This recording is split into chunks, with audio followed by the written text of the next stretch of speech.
तो चलिए आइए, गुड मॉर्निंग स्टूडेंट्स।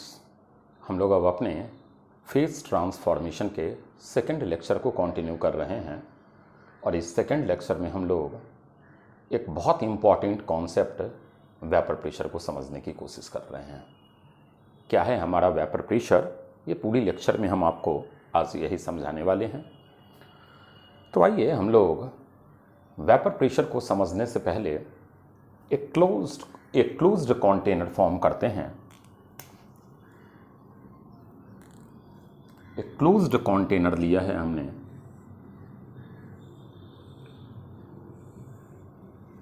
और इस क्लोज्ड कंटेनर में हम लोगों ने एक ऐसे लिक्विड को लिया है जो वेपराइज्ड इजीली हो सकता है। वोलाटाइल लिक्विड का मतलब होता है कि जिनके वेपर प्रेशर को मेज़र किया जा सके। तो मान लीजिए ये हम लोग का एक लिक्विड है, कंटेनर क्लोज्ड है।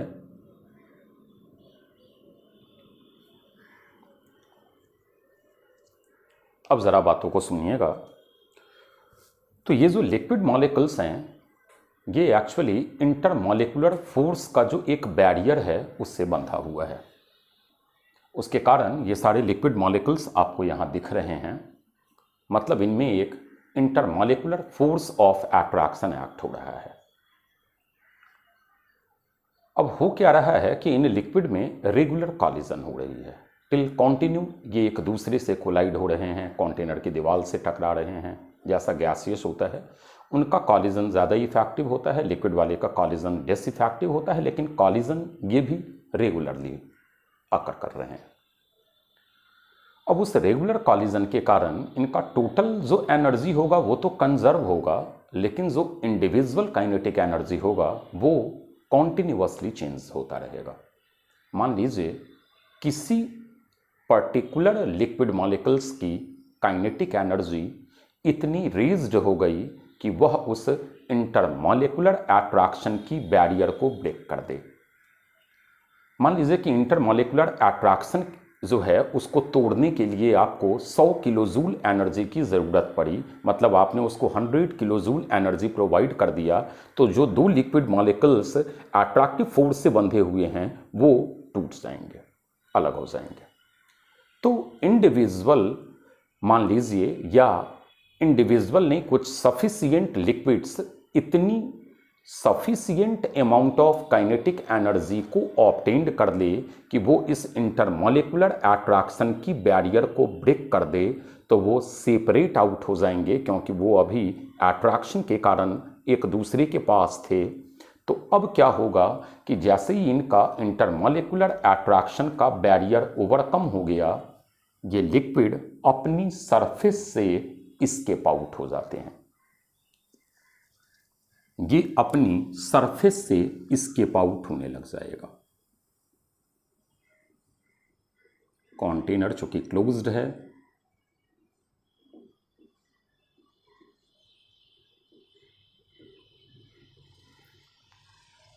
और मान लीजिए हम लोगों का यहां पर वेपर जमा हो गया।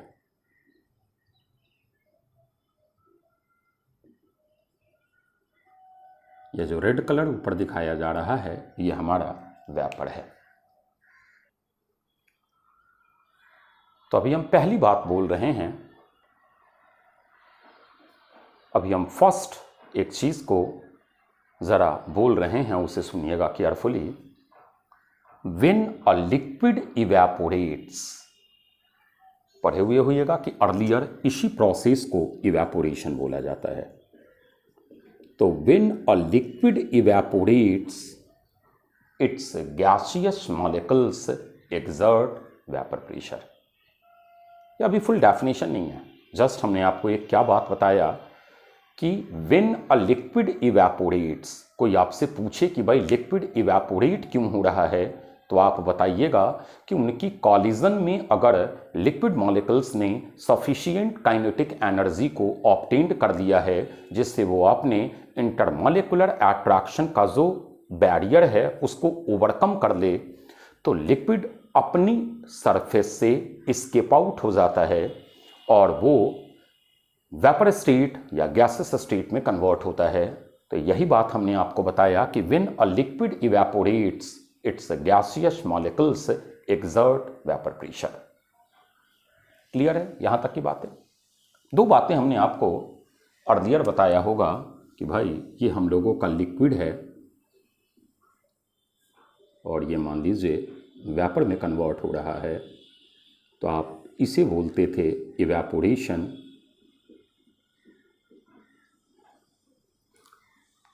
इसी का नाम मेल्टिंग था, इवेपोरेशन, सॉरी, इसी का नाम इवेपोरेशन था। और जब आप वेपर से लिक्विड की तरफ आ रहे थे तो this one is your condensation.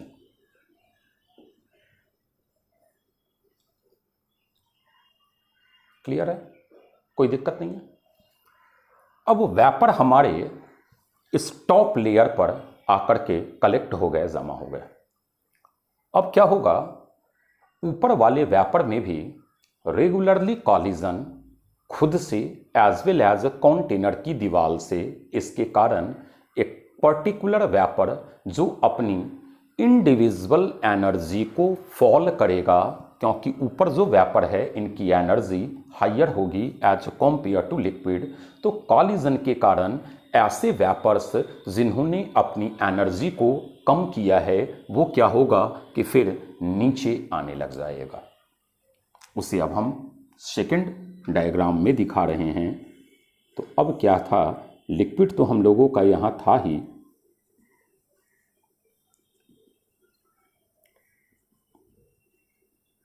ये हम लोगों का नीचे लिक्विड है और ऊपर हम लोगों का वेपर है।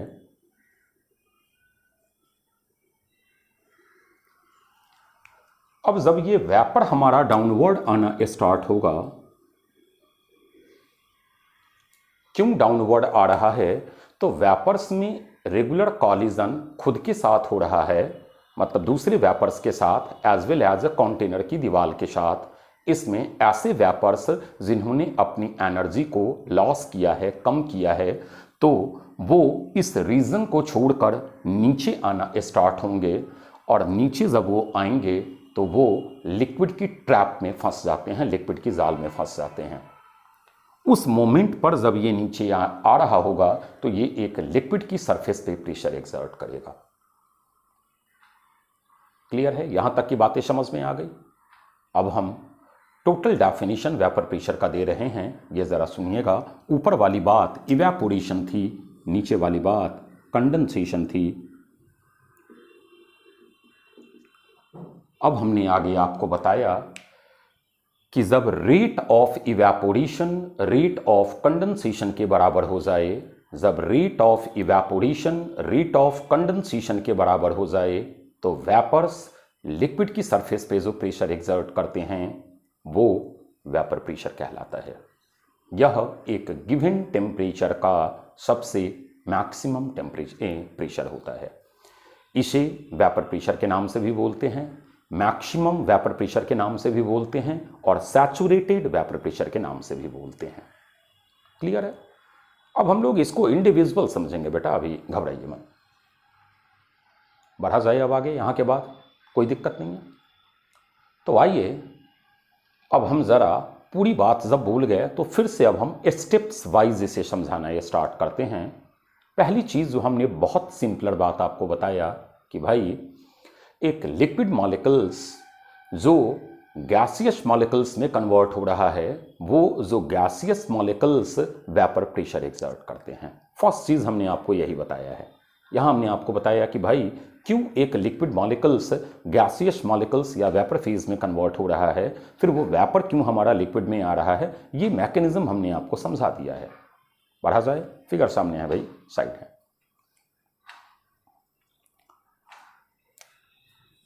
तो हम लोग एक चीज लिख सकते हैं कि when a liquid evaporates, when a liquid evaporates, its gaseous molecules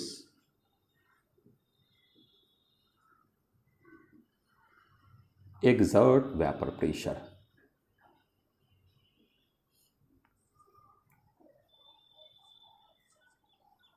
clear है? यहां तक की बातें तो समझ में आ गई। इवेपोरेशन लिक्विड की सरफेस से स्टार्ट होता है। बढ़ा जाए आगे। अब दो चीजें हम लोगों के पास आया है, एक आया है इवेपोरेशन और एक आया है हम लोगों का कंडेंसेशन। तो हम लोग एक काम करते हैं, पहले इवेपोरेशन किन किन फैक्टर पे डिपेंड करता है, फिर कंडेंसेशन किन फैक्टर्स पे डिपेंड करता है, इनको इंडिविजुअल पढ़ ले, तब हम लोग वेपर प्रेशर पर फिर अगेन लौट कर आएंगे। तो आइए साइड वाला फिगर हटा रहे हैं, इसका कोई ज़रूरत है नहीं, हमने समझा दिया। तो हम लोग पहले ज़रा रीड करते हैं, इवेपोरेशन डिपेंड्स ऑन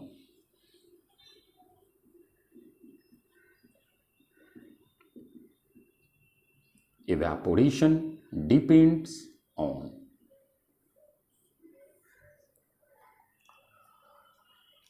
एक बहुत कॉमन एग्जाम्पल अपने डेली लाइफ में आप लोग ऑब्जर्व करते होइएगा कि आप ईथर या पेट्रोल को अपनी हाथ पर डालो तो वो इजीली इवेपोरेट हो जाएगा, जबकि वही पानी आप डालिए तो वो इजीली इवेपोरेट नहीं होगा। हम और आप रीज़न बताते थे कि पानी का जो इंटरमॉलिकुलर अट्रैक्शन होता है उसको ज़्यादा एनर्जी चाहिए वेपराइज्ड होने के लिए एज कॉम्पेयर टू ईथर और पेट्रोल। दैट इज़ वाई हमारा ईथर और पेट्रोल जो नॉर्मल कंडीशन होता है उसी पे वेपराइज्ड होते हैं, वाटर उन कंडीशन पे वेपराइज्ड नहीं होता। तो कंडीशन निकल कर आ गया intermolecular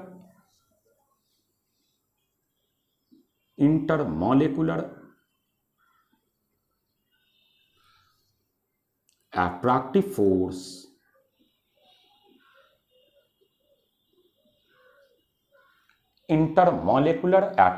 force among liquids।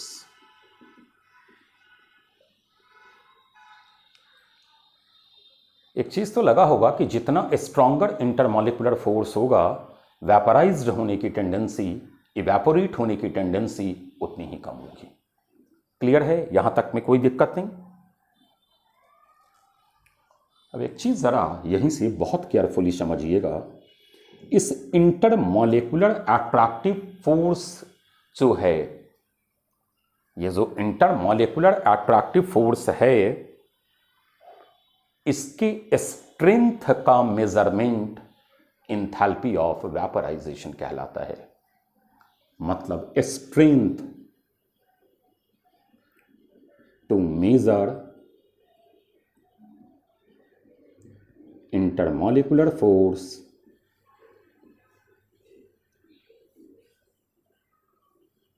among liquids या among solvent is del H vaporization।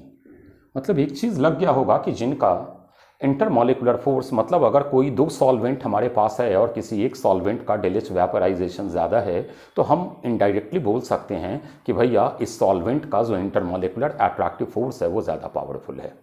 That is why इसे इवेपोरेट होने के लिए more amount of energy required है। मतलब जो कॉलिजन है, हो सकता है कि कॉलिजन उतना एनर्जी प्रोवाइड नहीं करता हो। अब जैसे पानी है, पानी को इवेपोरेट करने के लिए आपको टेम्परेचर देना होता है। क्यों? क्योंकि पानी के मॉलिक्यूल्स जो कोलाइड हो रहे हैं वो उतना सफिशियंट अमाउंट ऑफ एनर्जी नहीं दे पाते होंगे कि भैया जो उनका अट्रैक्टिव बैरियर है वो अट्रैक्टिव बैरियर टूट जाए। दैट इज वाई पानी हमारा इवेपोरेट नॉर्मल कंडीशन पे नहीं हो रहा है। क्लियर है? तो पहला हम लोगों ने फैक्टर्स समझ लिया।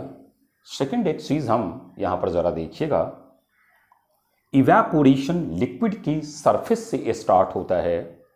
दैट इज वाई बोला जाता है कि surface area of volatile components.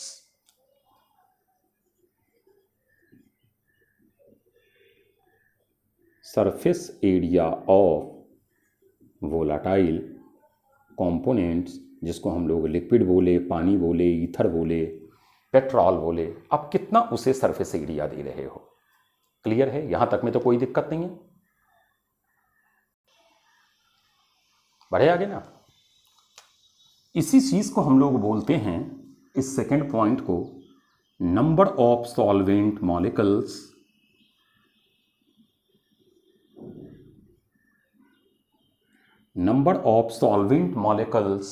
present per unit area. मतलब 1 मीटर स्क्वायर में या 1 सेंटीमीटर स्क्वायर में कितने सॉल्वेंट मॉलिक्यूल्स प्रेजेंट हैं जो इवेपोरेशन की टेंडेंसी को कॉन्टेन करते हैं, और बोलता है कि इन चीज़ों को मेज़र किया जाता है mole fraction of volatile components liquids, जो भी हमारा वोलाटाइल कंपोनेंट्स सॉल्वेंट ले लीजिए या लिक्विड ले लीजिए। तीसरा फैक्टर हम लोगों का आता है, नीचे जगह नहीं है दैट इज वाई ऊपर लिख रहे हैं। थर्ड फैक्टर हम लोगों का है टेम्परेचर। अब इतना तो पता है कि भाई अगर आप टेम्परेचर प्रोवाइड करने लग गए तो वो जो इंटरमॉलिकुलर अट्रैक्शन का बैरियर है वो एक्चुअली क्या होगा कि टेम्परेचर एनर्जी का फॉर्म होता है, तो वो हेल्प करने लग जाएगा आपको एक तरीके से। इनडायरेक्ट सोर्स ऑफ एनर्जी आप दे रहे हो तो आप उस बैरियर को ईजिली ऑब्टेन कर सकते हो और स्केपिंग टेंडेंसी जो लिक्विड का है वो बढ़ जाएगा। मतलब वी कैन सी कि temperature directly proportional to evaporation.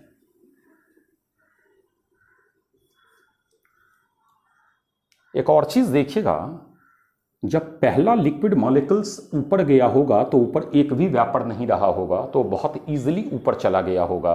लेकिन जब सेकेंड लिक्विड मॉलिक्यूल्स ऊपर जाने की टेंडेंसी कॉन्टेन कर रहा होगा तो पहला व्यापर मॉलिक्यूल्स अगर नीचे आ रहा होगा तो वो इस ऊपर जाने की टेंडेंसी को मिनिमाइज करेगा, कम करेगा। तो बोलता है कि भाई इस लिक्विड के अपर सरफेस पर प्रेशर कितना है। अगर लिक्विड के अपर सरफेस पर प्रेशर हाई है तो ऑब्वियस सी बात है कि जो हमारा इवेपोरेशन है वो स्लोअर हो जाता है। बातें समझ में आ गई? कोई दिक्कत नहीं है यहां तक में? बढ़ा जाए आगे? बढ़े ना? तो चौथा हम लोग लिख सकते हैं प्रेशर above liquid surface।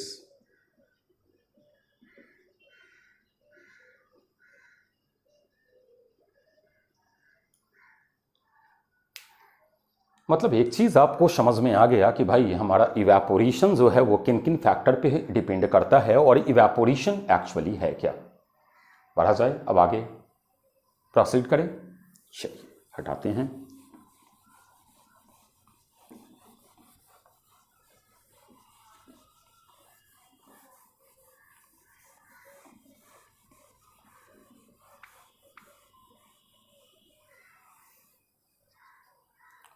अब हम लोग आ रहे हैं कंडेंसेशन वाले पार्ट पे कि भाई कंडेंसेशन किन किन फैक्टर पे डिपेंड करता है।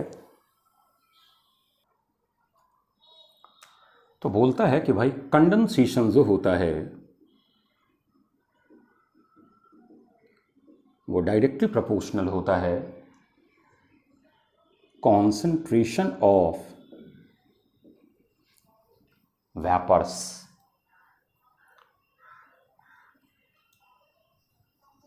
concentration of molecules in vapor phase।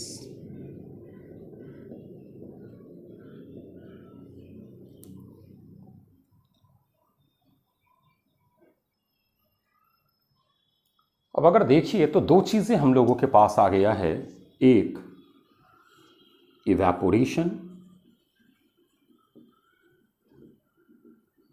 और एक डाउनवर्ड आने का tendency condensation.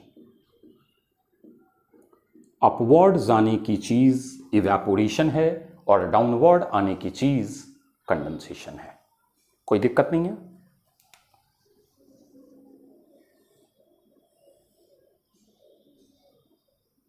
Rate versus time.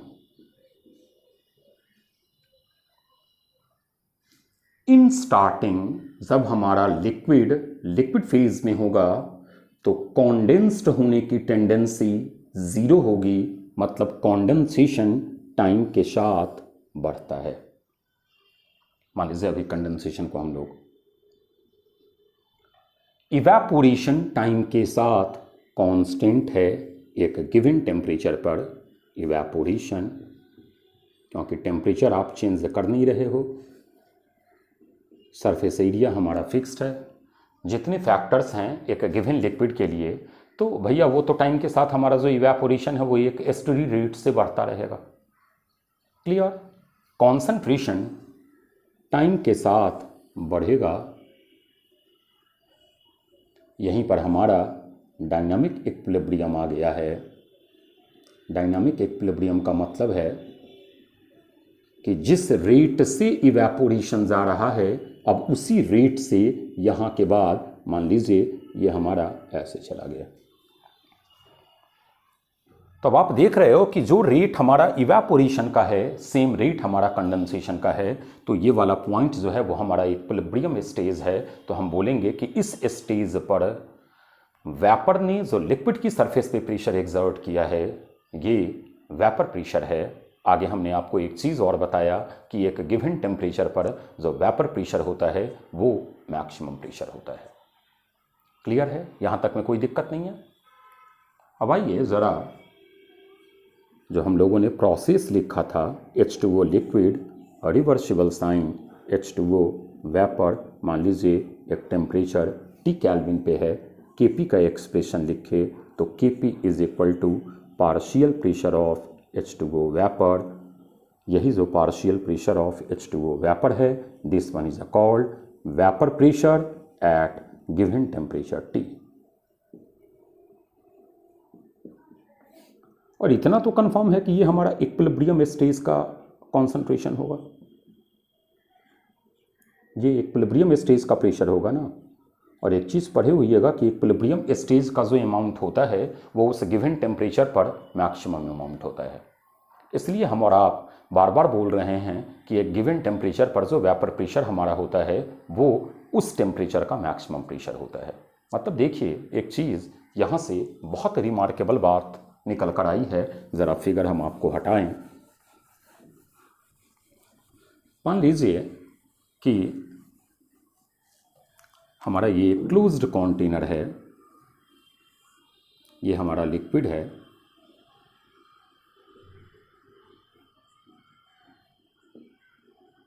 और ये हमारा वेपर है, ये हमारा वेपर है, ये हमारा स्टार्टिंग इवेपोरेशन है और ये हमारा कंडेंसेशन है।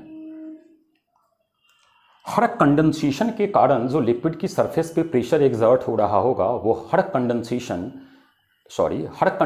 के कारण जो लिक्विड की सरफेस पे प्रेशर आ रहा होगा वो वेपर प्रेशर नहीं है, क्योंकि वेपर प्रेशर के लिए वेपर का एक पर्टिकुलर कॉन्सेंट्रेशन होना चाहिए।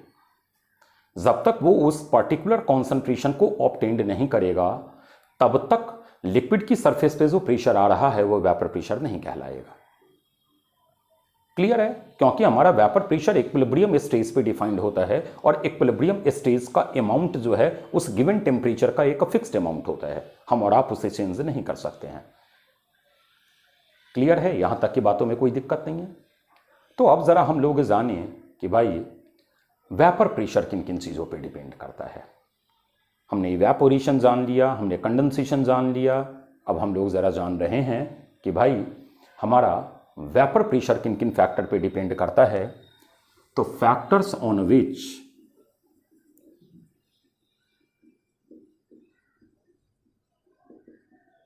Vapour pressure depends.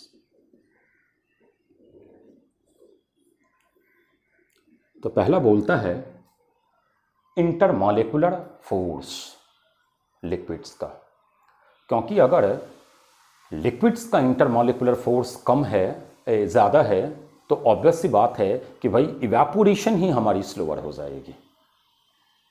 क्लियर? और जब तक इवेपोरेशन का प्रोसेस इनिशिएट नहीं होगा हम और आप वेपर प्रेशर डिफाइंड नहीं कर सकते हैं। क्लियर?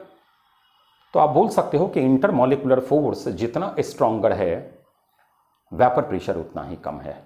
दैट इज वाई एक आयोनिक कंपाउंड को अगर आप वाटर में डिजॉल्व करो तो आयोनिक कंपाउंड के कारण जो वेपर प्रेशर आता है वो कम आता है as compare to covalent compounds.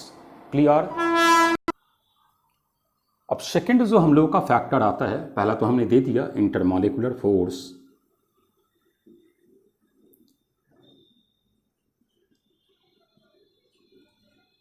Among liquids.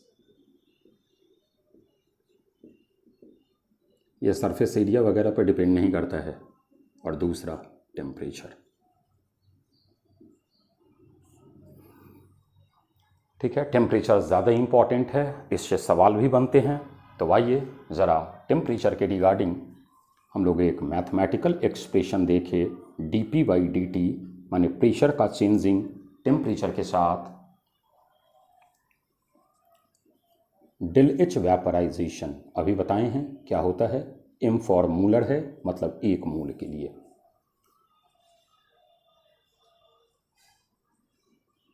By T volume of gaseous molecules एक मोल का minus volume of liquid molecules एक मोल का। अब एक चीज़ तो पता है कि वॉल्यूम ऑफ गैस जो है वो काफ़ी बड़ा होता है वॉल्यूम ऑफ लिक्विड से, तो हम लोग इसे इग्नोर कर लेंगे।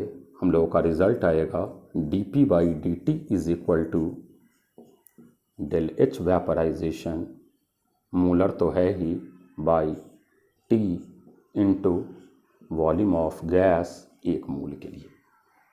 चलिए, अब ये गैस के लिए है तो हम लोग तो लगा सकते हैं PV is equal to nRT। एक मोल के लिए है तो n तो हम लोग का आएगा नहीं, 1 मोल एज्यूम्ड ही किया हुआ है। तो वॉल्यूम इज इक्वल टू हम लोग का आ गया RT/P। तो हम लोग एक काम करते हैं, यहाँ वॉल्यूम के बदले ऊपर पुट कर रहे हैं, नीचे जगह नहीं है। तो हम लोग का आ गया dp/dt is equal to ΔH vaporization है बाई T इंटू वॉल्यूम जो हम लोगों का है वो है RT/P। तो RT/P है तो ऊपर चला जाएगा। तो this implies dp/P is equal to ΔH/R constant ही होगा और dt/t²।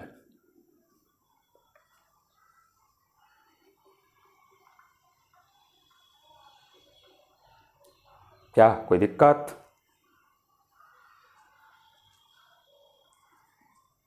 कोई दिक्कत नहीं है ना?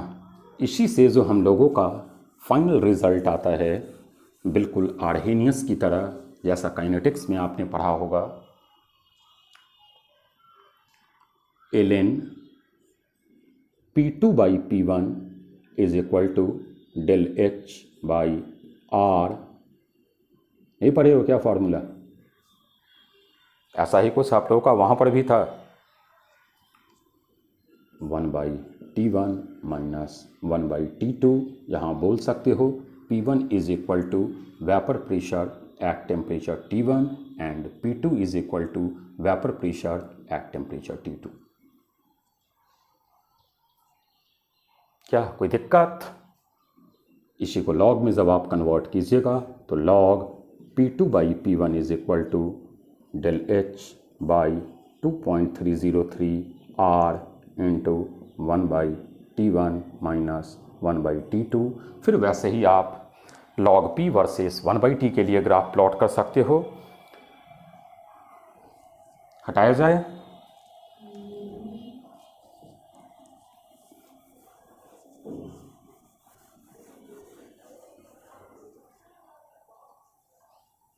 तो 2 ग्राफ है, ये तो देखकर लग गया होगा कि स्ट्रेट लाइन ये नहीं बनेगा।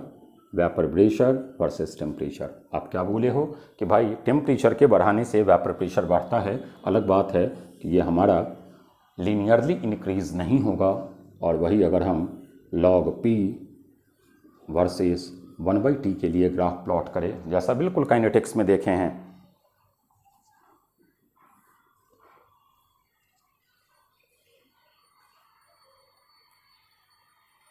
क्लियर है? यहाँ तक की बातें समझ में आ गई? कोई दिक्कत नहीं है यहाँ तक में? तो ये हम लोगों का पूरा वेपर प्रेशर कॉन्सेप्ट था जिसको हम लोगों ने समझा है। अगले लेक्चर में थोड़ा सा इस पर प्रॉब्लम वगैरह देखेंगे। अभी इसमें और आगे की बात आएंगी। यहीं अब हम लोग रॉल्स लॉ वगैरह भी सीखेंगे कि अगर हमारा वोलाटाइल कंपोनेंट लिक्विड का मिक्सचर है तब हम लोग कैसे वेपर प्रेशर वगैरह फाइंड आउट करते हैं। तो चलिए, ओके, थैंक यू।